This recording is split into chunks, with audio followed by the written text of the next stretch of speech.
Hi guys, welcome back to another blog. मैं हूं आपके साथ आपका दोस्त सूरज। आज का ब्लॉग लेके आया हूं मैं आपके लिए बहुत ही खास, और ये होने वाला है गाड़ियों की ब्रेक्स के ऊपर। तो आज मैं कराने वाला हूं आर्टिगा की जनरल ब्रेक सर्विस, और मैं इसमें सारी डिटेल दूंगा कि आपको अपनी गाड़ी की ब्रेक सर्विस कब करानी चाहिए, ब्रेक शू कब ख़राब होते हैं, डिस्क पैड कब ख़राब होते हैं, कितने टाइम पर वो चेंज होना चाहिए। तो चलिए आपको लेकर चलता हूँ गाड़ी की तरफ। ज़्यादा टाइम वेस्ट नहीं करते हैं, तो दिखाऊँगा कि सर्विस कैसे कैसे होगी और कॉस्ट क्या आता है। तो बने रहिए मेरे साथ इस पूरे वीडियो में।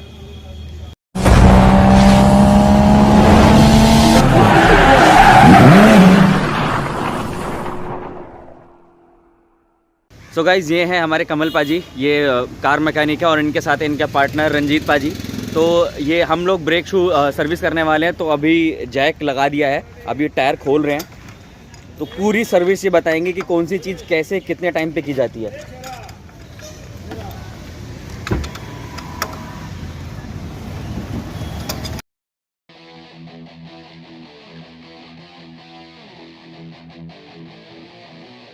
हमने फ्रंट लेफ्ट व्हील खोल लिया आर्टिगा का। अब इसमें से डिस्क पैड बाहर निकाले हैं। तो डिस्क पैड की कंडीशन कमल भैया बताएंगे कैसी है। कमल भैया, कैसी कंडीशन डिस्क पैड की?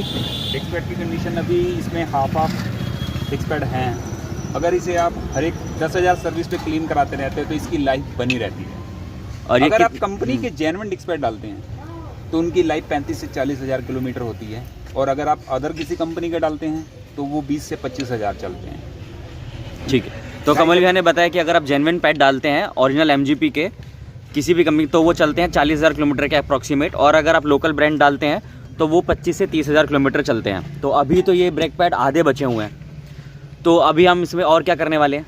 अभी हम देखिए, ये डिस्क प्लेट है जिसपे ये ब्रेक पैड्स फिटिंग होता है। अब हम इसकी क्लीनिंग करेंगे। अगर आपकी गाड़ी ABS है तो मैं आपको एक सेंसर बताऊँगा, इसे बोलते हैं ABS सेंसर। आप इसे क्लीन करने के लिए इसे ड्राइव देने से पहले इस सेंसर को खोलेंगे। इसमें एक 10 नंबर का ये बोल्ट लगा होता है, इससे ये बाहर ऑपरेट हो जाएगा। ये देखिए। तो ये सेंसर हमको क्यों हटाना पड़ता है? ये सेंसर अगर आप नहीं हटाएंगे तो अंदर आपके डैशबोर्ड मीटर में ABS की लाइट ब्लिंक करने लग जाएगी, क्योंकि जब हम इसे ड्राइव देते हैं तो ये इसके रोटेशन कोड करता है, इसीलिए इसे हटाना ज़रूरी है। तो फ्रेंड्स, आप लोगों ने सुना, कमल भैया ने बताया कि इसमें अगर आपकी गाड़ी ABS वाली है तो पीछे 10 नंबर का एक बोल्ट होता है जिसमें ABS सेंसर फिट होता है। आप उस सेंसर को वहाँ से हटा लें ताकि आपकी गाड़ी ABS की लाइट ब्लिंक ना करे।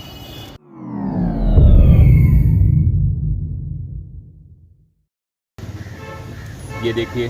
तो ये डिस्क पैड भैया ने क्लीन कर लिए हैं। पहले जैसा था बस काफ़ी ज़्यादा क्लीन कर दिया है। अब क्या करेंगे, अब भैया इस गाड़ी को स्टार्ट करके ड्राइव देंगे जिससे ये रूटर घूमने लगेगा, और उसके बाद ये इसको भी क्लीन करेंगे।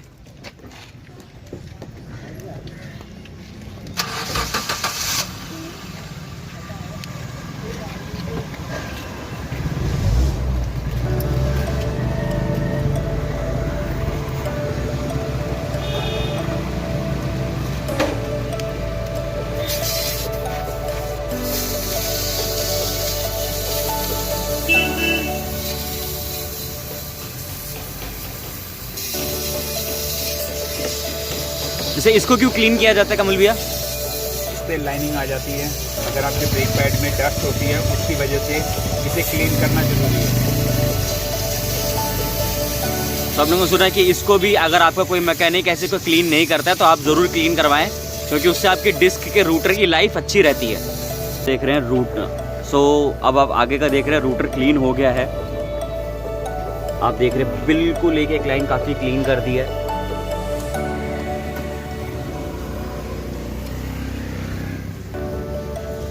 अब डिस्क पैड वापस इंस्टॉल किए जा रहे हैं।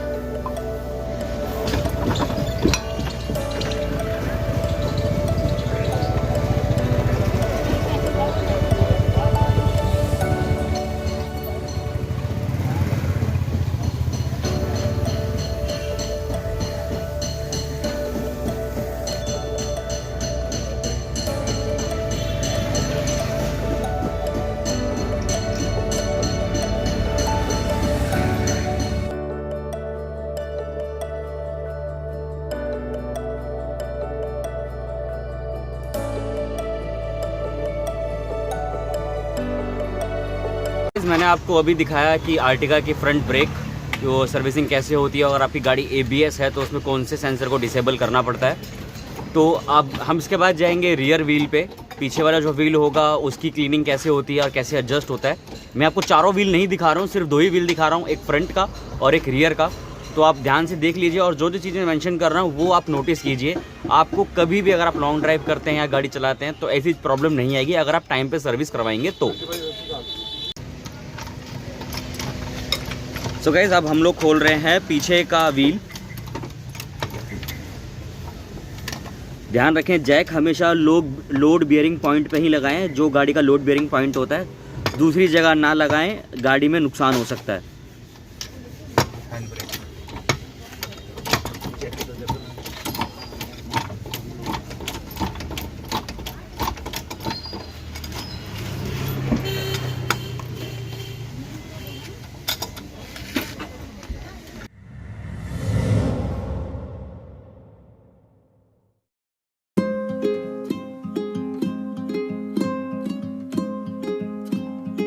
तो हमने पीछे का ड्रम खोल लिया है, बाहर निकाल लिया है, और जिस तरीके से आपने देखा कि उन्होंने नट लगा के ड्रम बाहर निकाला, ये अच्छा प्रोसेस है। इसमें ड्रम पे चोट नहीं मारनी पड़ती। आपने कई जगह देखा होगा लोग हथौड़ा मारते हैं इस पे ड्रम को बाहर निकालने के लिए। तो आपको कोई भी मैकेनिक आप उनको बोलो ऐसे बोल्ट लगा के इसको बाहर निकालें। तो अब ये बता देंगे। तो कमल भैया, पीछे का व्हील का क्या हाल है? देखिए, ये ब्रेक शू बहुत ज़्यादा डाउन हुए हैं, जिससे ये आपका ऑटोमेटिक एडजस्टर है जो एक लिमिट से ज़्यादा ऑपरेट हो चुका है। इससे पता लगता है कि लाइनिंग की क्या कंडीशन है। तो ये अब हम रिप्लेस करेंगे।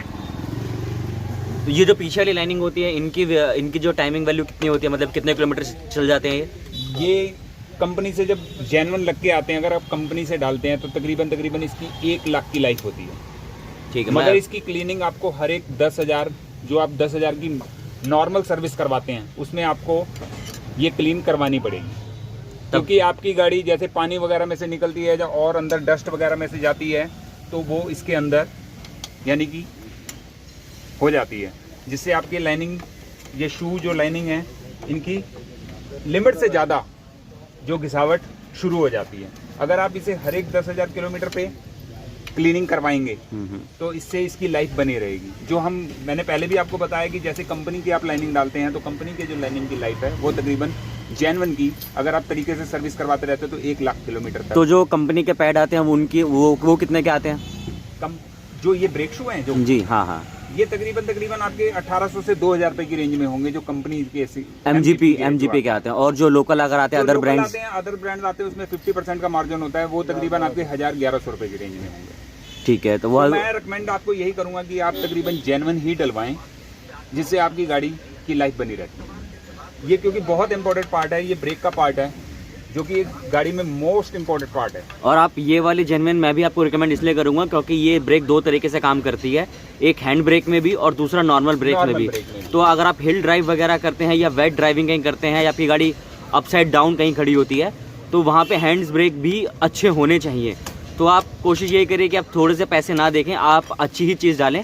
200-400 रुपये का फ़र्क पड़ता है।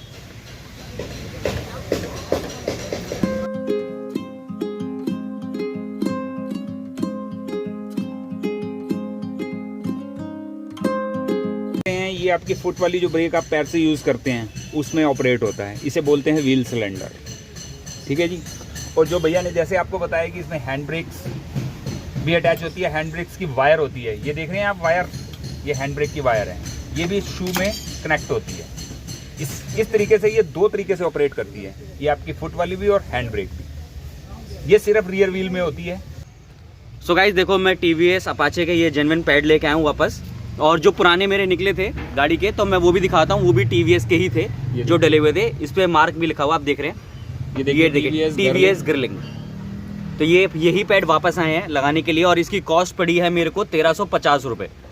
1350 रुपये के पीछे के ब्रेक शू हैं। ये आपके सामने अनबॉक्सिंग हो रही है, इसी तरीके की पैकिंग में आते हैं। अब आपको इनमें और उनमें पुराने पैड में फ़र्क दिखाएंगे।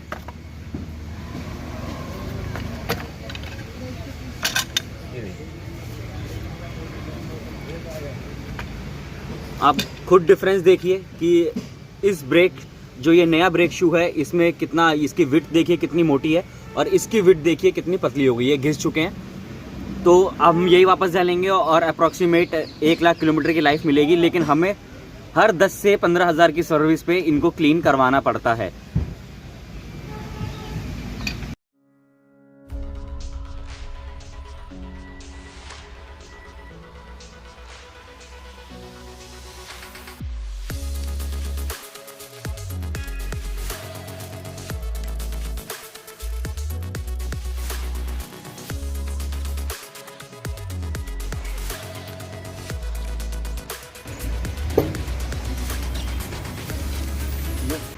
सो गाइज़, मैंने आपको आर्टिगा की जनरल ब्रेक सर्विसिंग दिखाई, फ्रंट व्हील और रियर व्हील का, और क्या कॉस्ट पड़ा मेरे को। और इसका जो लेबर कॉस्ट है वो है 500 to 600। जो चारों ब्रेक सर्विसिंग करने का जो लेबर कॉस्ट आता है 500 से 600 रुपये होता है। अगर आपको ये वीडियो इन्फॉर्मेटिव लगी हो तो आप इस वीडियो को शेयर करें, सब्सक्राइब करें, लाइक करें, कमेंट करें, और ऐसी ही जानकारी वाली वीडियो के लिए मेरा चैनल देखते रहिए 100 टन्स।